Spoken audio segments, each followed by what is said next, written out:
Hernán Gómez, bienvenido al Mañanero, al Gracias, aire libre. Rosso. ¿Cómo estás? Muy bien, Rosso, gracias. ¿Y tú? Muy bien, carnalito. Me urgía mucho aterrizar este asunto con alguien que sabe cómo se maneja. Acabamos de escuchar a Marcelo, ahorita en la hora nacional de Andrés Manuel. Acaba de echar su posicionamiento, muy parecido al comunicado que dio la secretaria de Relaciones No lo Exteriores. escuché, venía yo de camino. ¿Qué Pues dijo?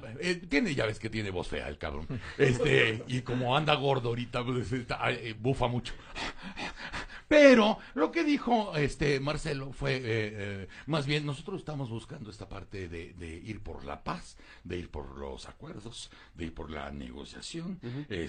Hablamos con los amigos uruguayos, que tienen un pensamiento muy afín. Estamos también con las Naciones Unidas, también muy en este espacio. Con España, Portugal. Con ¿no? España, Portugal. Que son los países que están buscando acercar Exacto. posiciones y lograr una salida negociada. ¿Cómo viste lo de ayer? ¿Cómo sientes a la gente? ¿Qué es lo que se te hace más razonable? ¿Qué es lo que se te hace fuera de control? No, lo primero es que me llama mucho la atención las pasiones que despierta el tema Venezuela, incluso en gente que no ha seguido bien los acontecimientos en Venezuela, que no sabe cómo está la situación.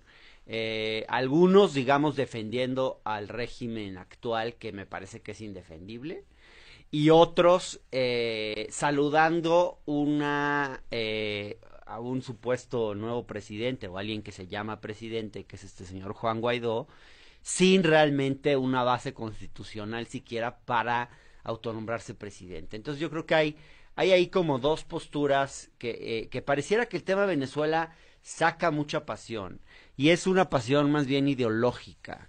Que yo no le veo a veces mucho sentido, digamos.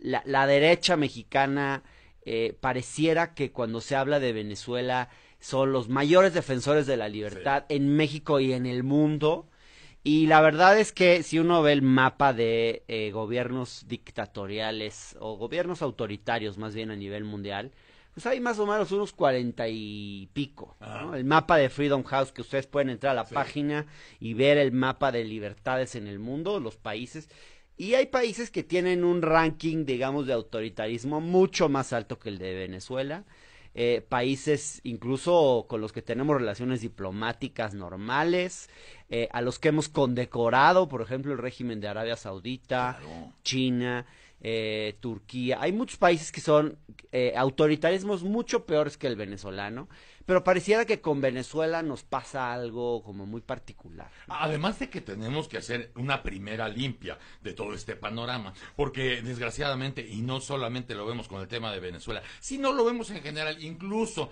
con lo de la última explosión tristísima allá en Hidalgo, sirve para lucrar políticamente. Claro. O sea, primero hay que hacer esa limpia porque te Sí. sirve perfectamente para darle chingadazos al gobierno de Andrés Manuel López Obrador o a la gente cercana a Andrés Manuel López Obrador, y la otra parte sirve para ponerle cojines y ponerle comodidad a la otra parte del espectro mexicano. Exacto. Entonces, ¿qué es lo? A ver, yo creo que lo que hay que preguntarse es ¿qué es lo que nos importa? ¿El pueblo venezolano o hacer arenga política hacia la disputa interna, digamos? Porque esto mismo que pasa en México, ¿no? De usar a Maduro y en su momento a Chávez para pegarle a la izquierda y a López Obrador, pasa también en Brasil con Bolsonaro, pasa muy claramente en Colombia con Duque, pasa en Argentina con Macri. Entonces Venezuela es un tema de política interna en muchos de estos países. Sí. Entonces, ¿será que realmente ser... les importa Venezuela y la situación de los venezolanos y de los derechos humanos de Venezuela?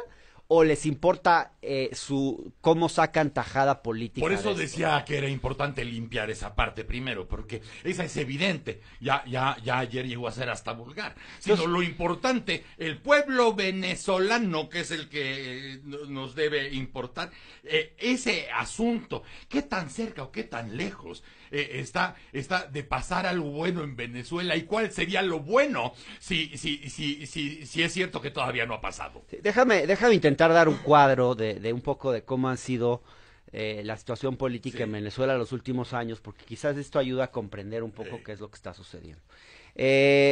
Digamos que el régimen chavista, cuando Hugo Chávez estaba vivo, Era un régimen que uno podía, digamos, tener sus reservas sobre qué tan democrático era, porque no se respetaba la separación de poderes, etcétera. Pero en general siempre hubo elecciones libres y democráticas. Entonces, por lo menos el principio básico de la democracia estaba ahí. O sea, el gobierno se sostenía con elecciones y además fue a muchas elecciones, plebiscitos de todo tipo.